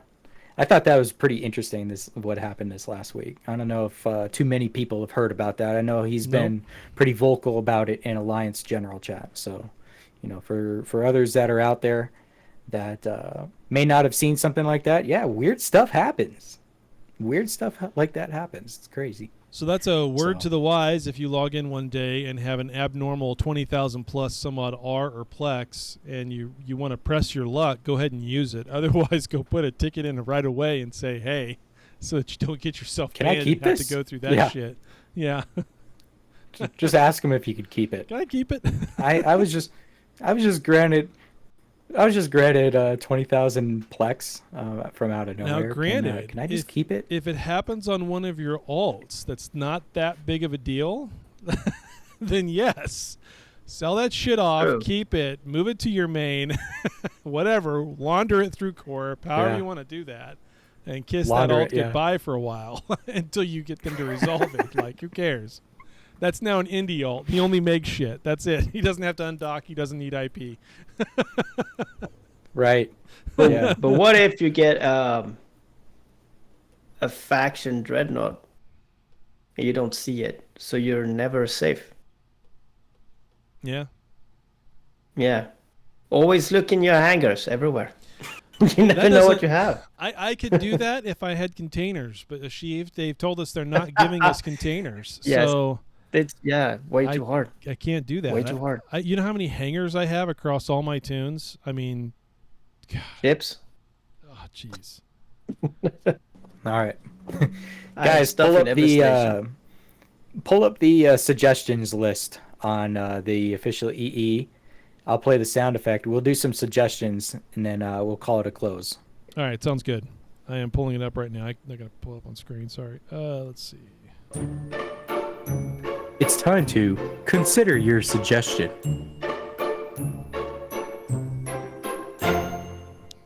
And I am on the wrong Echo's Discord server. I'm in the official. The one that says, if you put a suggestion in the fake official Discord, it literally tells you to fuck off. It does. Asheeved, you're on our official fake one, right? I think I am. Yes. Yeah. There's no other one. No. There was a screenshot. Jeez. All right. So, do you want me to go through? You're on there now, though. You can see him, right? Rambo? Not me. Hold on. Or do you want me to go ahead and pick some out and read them? No, yeah, go ahead, pick some out. Okay. So the very first one on here from yesterday, 9:30 at night, my time, was compression of minerals only includes trit at the moment. Is there a way or plan to possibly expand compression to pyrite and maybe even mexilon? Got 18 upvotes, 1 downvote. Like, I mean, it's in the game. That's all I can tell you. The graphics are there, no Photoshop needed, where it shows compressed all minerals have their own graphic and everything for it. So I don't know if that's actually going to be released or not. I do see a need for pyrite and mexilon to be compressed like trit, but I don't see a need for any of the other minerals to be compressed at all. And the amount of fuel it costs to do it is insane, so I don't do it. It's actually cheaper to just jump freighter them and keep moving them than to compress it. So I'll go back and find it and bring it up and post it between now and next week, Chris, if I remember. All right, let's see another one. I'm going to scroll up and get through one. Okay, supers dying and dropping 5 carrier debris is criminally low for what it takes to build them. Fix it. They got 10 upvotes and 6 downvotes. That's from Rebel, who's often attends the show. R3BE1, that Rebel. I don't know. What do we think? Do we think they should drop more carrier debris than 5? I mean, it only took 10,000 fucking things to make it. I have no idea. I think it's dropped more than honestly. 5, but that's kind of crazy. Yeah, it'd help for the grinding aspect behind it. I'm going to drop prices down too, but supers don't die that often to where it would really have an impact whatsoever if they dropped 5 versus 50, right? I mean, not yet. But and I remember 2 years ago, people were like, "Oof, I don't know if I'll get into a capital." Yeah. I just don't know. Now they're all over the place. Asheeved, do you want to pick out some of these and read them? Yeah, I was looking for the channel and looking for a time to tell you that I can't find it. Did I remove your official channel? No, it's suggestions on the official Eve Echoes Discord. Yeah. Yeah, the one I I'm can't banned find on. it. It's down under feedback. Oh, the official one. The official one. Yeah, yes. the official the one. crap one? Under the crap one, yes. I have it it's under feedback. In a map here. Under feedback. I'm going to read one more because I think it's far funny. down. Yeah, do it. And then you can read another one. This one's from Val, and I'm pretty sure this is the Val in Meow. So, that Val.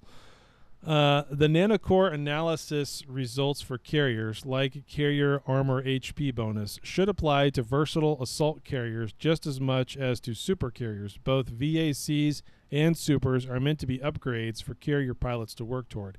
It doesn't make sense for someone to have invested in gold library stats for their carrier, and then they become worthless when upgrading to a VAC. It's literally impossible to fly a VAC or super well and also fly a carrier well at the same time. There just isn't enough SP in the game, so why do super pilots get to use their library stats and VAC pilots don't? Feels bad. He got 22 upvotes and 1 downvote. Yeah, so if you're a super pilot, you are not a VAC pilot. And if you're trying to do both, then you done fucked up. So, And if you're a vac pilot, you're not necessarily a carrier pilot. no.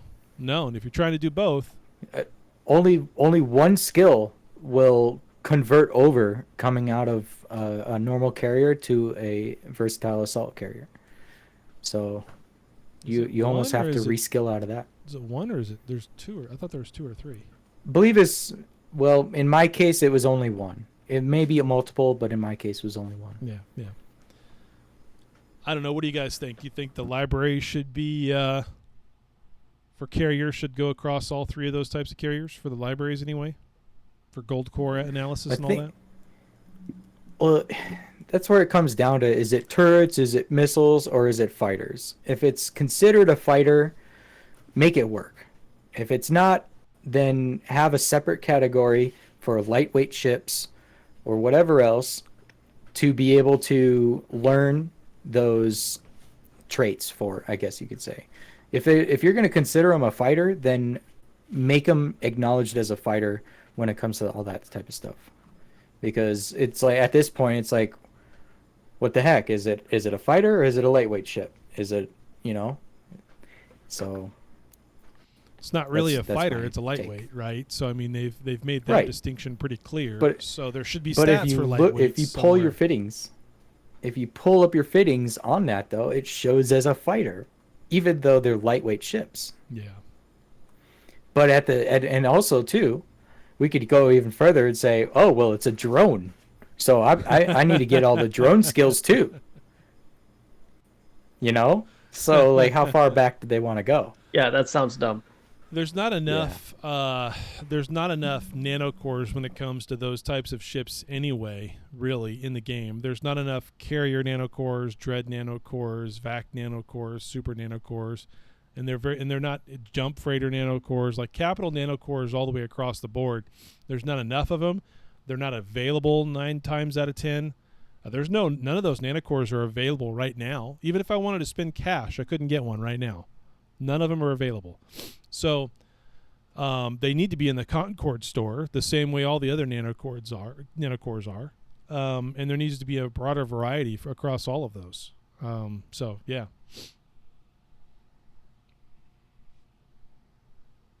Yeah, same thing with Science C nanocores. I keep forgetting about that damn shit. Asheeved, you're up. What is Science C? Yeah, Yep. Pick one. Yeah, okay, so I got a fun one that I don't agree with.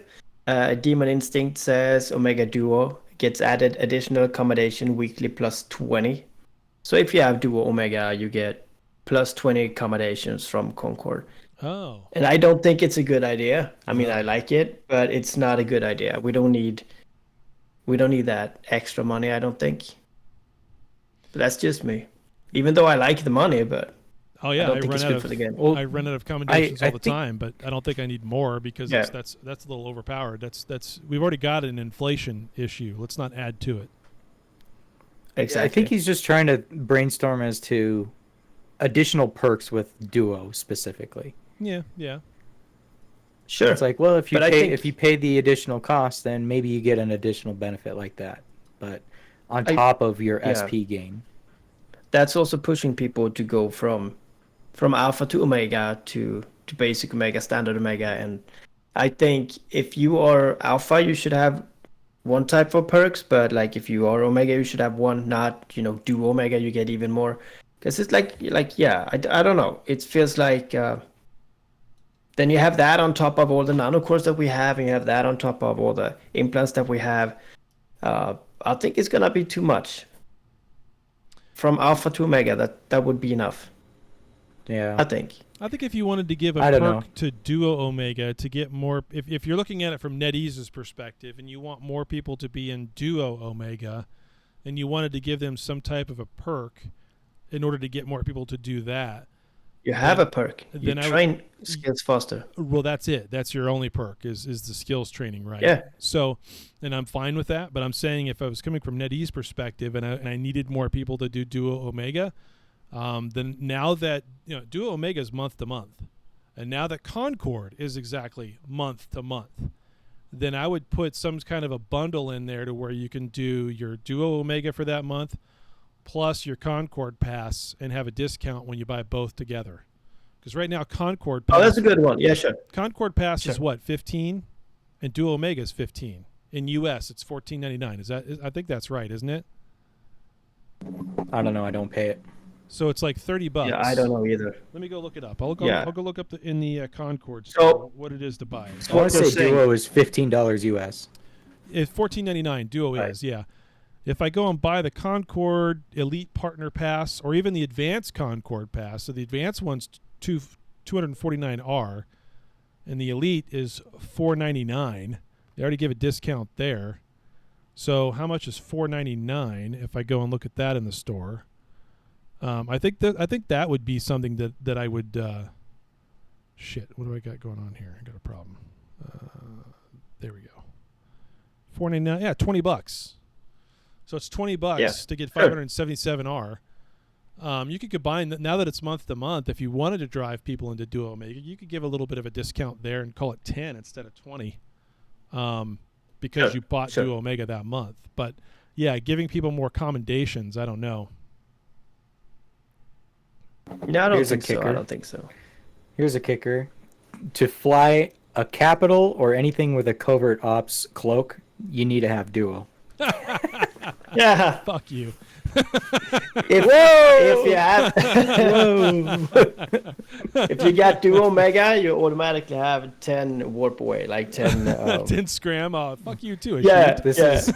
This is big brain dev thinking. Fucking dumb. Oh my god. Just mess this game up, man. Oh man. Now I am all for fuel usage for cloaks. I'm for that. Even with the cloak jammer thing, it's not ubiquitous everywhere. I don't know, a counter to cloaks, right? Making that to where you can't just go and sit a camera anywhere you want, non-insav, and use a cam on a cloak for 24/7 all week long, right? So you have to have fuel in it. So you have to do something in order to earn that cam. You have to go and get fuel, or have fuel in. I think the coverts need. So here's how I would actually change cloaking. If it was me and I was in charge of this, here's how I would change cloaking. Period. The lower the mark level value of cloak, the wider the radius is that you can get decloaked, and a percentage chance of the cloak just flat out fucking failing. Now maybe that part's too hard for the coding in the game.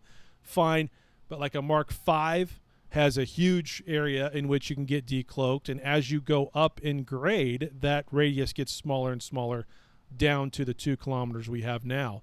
But it also has a fuel consumption as well. That's how I would change cloaking, and that would fix probably 95 to 99% of anybody's issues with cloak. It's not a bad idea. I kind of like it. I'm trying to run through all the scenarios in my head if I like the fuel part. It's not a bad idea. You know, similarly to the cloaks, is people can counter with like how scanning is done nowadays too. It's like now when you scan a system, you scan an entire system, where in its mother game, you had to be aligned in a certain direction, and you only had like this field of view type of scan. So then there's people mad about that. It's like, oh, well, scanning is scanning, but it's not like the other game, right? So similar to cloaking, where cloaking has fuel in another game, but in this one doesn't. But if cloaking has fuel, then we can cloak with brighter. Just to stand somewhere in a freighter. Right? Now you're using a Sharon. Unlimited amount. Yes. I'll just use it near us too, and it's full of fuel, and you just got to go over there and say refuel. That's fine. I kind of like the idea. It's a bigger ship with a bigger signature radius overall, right? So, it's just a bigger area, right? It's slower. It's not as easy to move around as a probe covert ops. You could probably scan it faster than you could if it was trying to get cloaked up than a probe. So, fine, whatever. There's counters to everything. I just think that there's some simple things you can do to make it to where it's not an alpha T5 guy in a magnate covert ops with 0 skills can put a camera up outside your system in 3 hours of making the character and have no downside to that at all, right? Like that's the part of it that I don't like. So yeah, you can build a Sino pilot in a couple hours. you got to get up to T6 or T7 for Sinos. I forget which one it is. Maybe it's Was T8. that a week? Okay, a couple days. So it's Yeah, a week? so it's still a week. Yeah, Yeah. it's not hard But, to do, and that's fine. I'm all for that. I'm all for this. So there's. I'm not saying I don't want to have a brand new guy come into the game. 2 days later, he's flying. Whatever. I'm just saying in terms of the cameras aspect of it, right? So. I don't like the cameras either. I don't like the cameras. It's a part of the game. Because the next step from it's mean- not just the cameras either, right? If it was just people using cams on their own corp's Discord and you have to go and look at it while you're online and all, then I wouldn't really give a shit. It's the fact that people take that as step one. It's like the gateway drug. Step two is now they've got scripting on their Discord involved, so that people can actually like read things instead of actually watching the voice channel. Step three is now they've got audio tones that go with it, so you don't even have to look at your damn screen. You could just be over here and hear that something's coming. Step four is scripting that then allows you to just auto dock, right, when you hear that ping or whatever, right? So I mean, they just keep going and keep building on top of the simple. I have my own cam up and I'm watching, right? So, and I'm doing it myself. Like if I have 4 alts and I have them spread out watching the different areas of the pipe, and that's just me doing that, and that's my quote unquote camera, I'm fine with that because I'm actively engaged in the game and I'm watching it, and I don't put that past anybody. That's a fine thing for you to do. Be smart. Use your own camera. It's when you go all the way to that level of all of those automation things in place is when you take away the risk reward scenario for certain areas. You've totally negated. You have no risk. The only thing that's happening is your time gets disrupted from you auto docking. So. Is that gonna change if we have fuel? No. Not really, no, but it does mean you have to be engaged more, right? So I mean, there's no way. There's no way to get rid of it completely, right? There's no way for NetEase to what I just described. There's no way to get rid of it, but there are certain exactly right. But there are certain things you can do to make it a little harder, i.e. the fuel, i.e. the radius of the cloaks, and now the cloaks are more expensive to buy because everybody's going for the high end cloaks. Make the fuel consumption huge for the lower level ones versus the high level ones. Like, maybe even put a skill into it. So you have to actually, do something to get to that little harder anyway. Just trying to make that hard. I think we should have, a skill, yeah. Yeah. And I mean, you can get around cameras. Get around cameras completely with a Blops fleet. So your cameras mean jack shit anyway, right? I mean, really, if you want to think about it, there are counters to this already. I'm just trying to make it a little bit harder for people to get to that level of scripting. That's all. All right. You know what would be bomb though, is if a red or a neutral entered system, you had a little sound effect go. You know what I mean? Like, oh, there's somebody here. PvPers will probably hate that, but it's fun as a miner, it's fun to just take a Corvette or a pod or whatever and go through those systems anyway and alert all those people and waste all their time when all you were doing was just autopiloting through. Who gives a shit? Right. So that's fun too. And you keep pausing it in between systems, pretending like you're doing something. Yeah, going back and forth, logging off, logging it back in 30 minutes later. Yeah, it's fun. Run their scout. Yeah. Yeah. Okay, one more. Yeah, Let's pull one more. One more. I did see one here.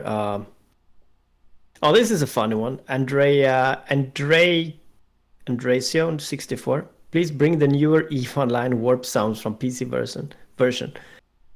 Have you heard them? No. The PC, they're amazing.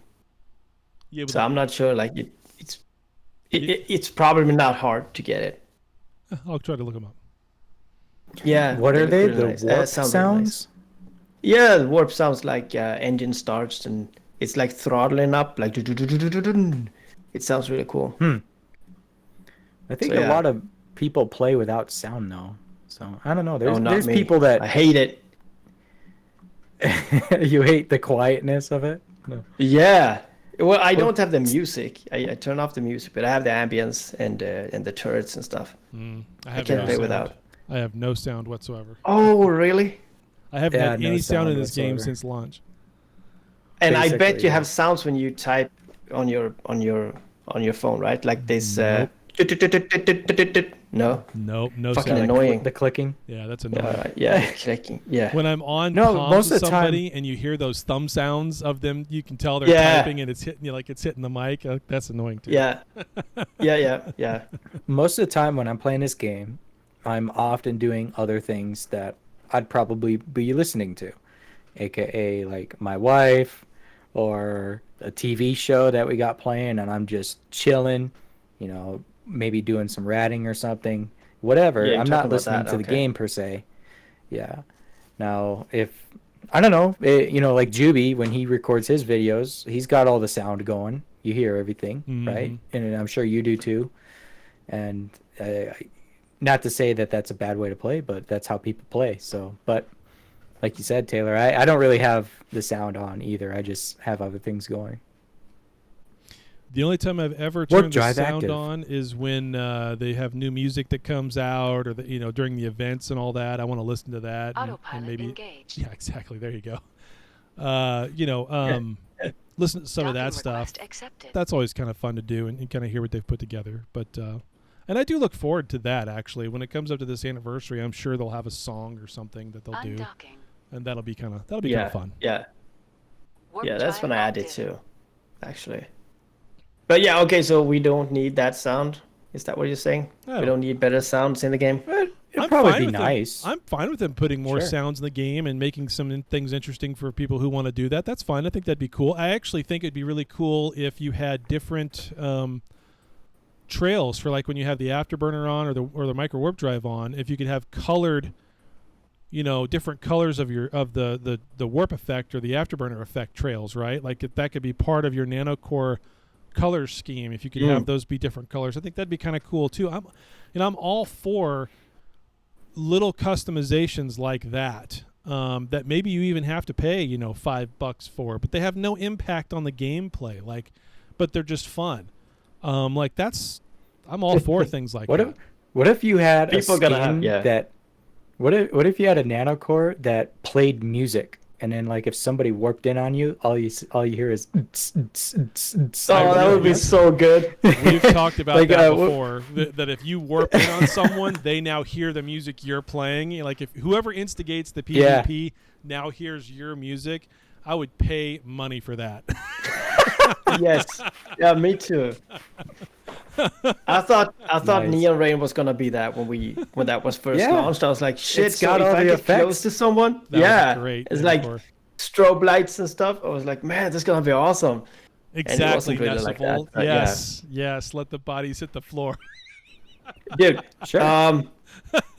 When we get skins or nanocores for stations, which we probably get, I would like to have like a party station. That would be awesome. So when you get close to Doc, you just hear it, and if you're in the station, you hear the beat that that corporation has put on it, and if you're outside, you just hear like the faint sound of it.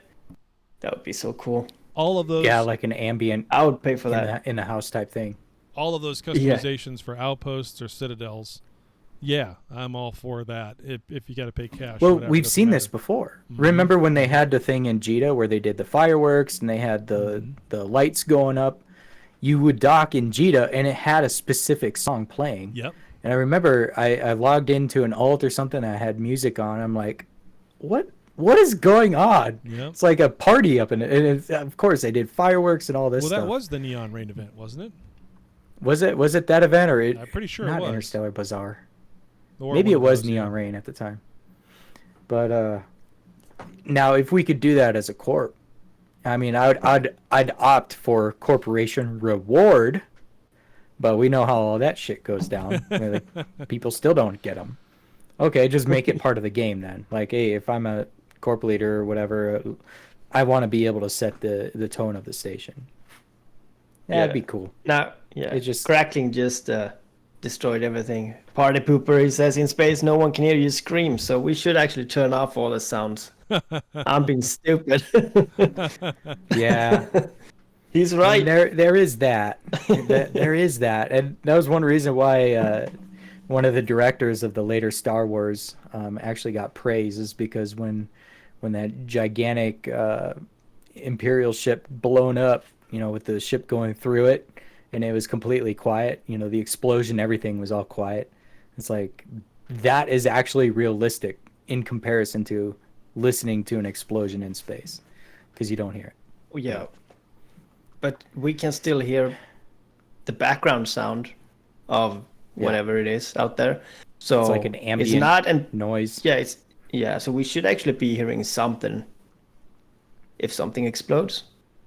Like vibrating through the hull of the ship, and we should be able to hear something, right? Yeah. At least something. Very faint, maybe. I don't know. If the person's ship next to me blows up, I shouldn't be able to hear it. I should be able to feel it. Feel it. Yeah, I mean? That's what I mean. Yeah, so that's what I mean. Yeah.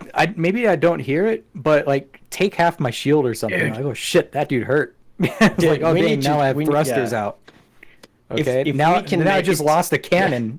I just lost a cannon because this dude next to me blew up. I was too close.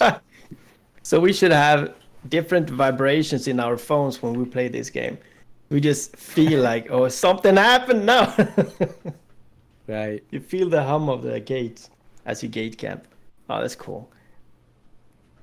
Yeah, it would be interesting to see some changes like that. Yeah. All right. Well, that was pretty good. Consider your suggestion. Thank you for picking those out. And, sound of your Plex. Just listen to the sound of your Plex being zeroed out. It's a horrible sound. What a nightmare. First, you have to have Plex. Yeah. First, you have to have Plex. What would that sound be like? Would that be oh, shit. It would be like a hellish scream. Emotional damage. Yeah, exactly. Emotional damage, or the sound of Mario going down a tube in Super Mario World. Yeah. Or yeah. Yep. Yeah, that one. Oh, interesting. So we know that then. Yep. Okay. I think with that, we'll call it a show. It's Good show. just short of 2 hours. So yeah, pretty decently length show. Taylor, is there any juicy stuff happening around New Eden right now? I didn't really see too much. I mean, aside from your normal stuff. Meow ended their war against Burr, so that's juicy. Nice. Just a little thing. I mean, just a little thing. Nothing big. So yeah. Yeah. So yeah, Meow ended their war against Burr. Any gains that they had, they're just going to hand back over to Burr. Say, peace out, we're done. Nice. Do you know why? They're going to attack AOA? No. Because AOA is a bigger threat? No. They're moving everything to Cloud Ring. Because Trog is OP, I guess. I don't know. Alrighty then. I guess we'll have to watch for that story to unfold too. I would say I'd go over to the what is it? The dang it, what was that Discord called? The one with DDR.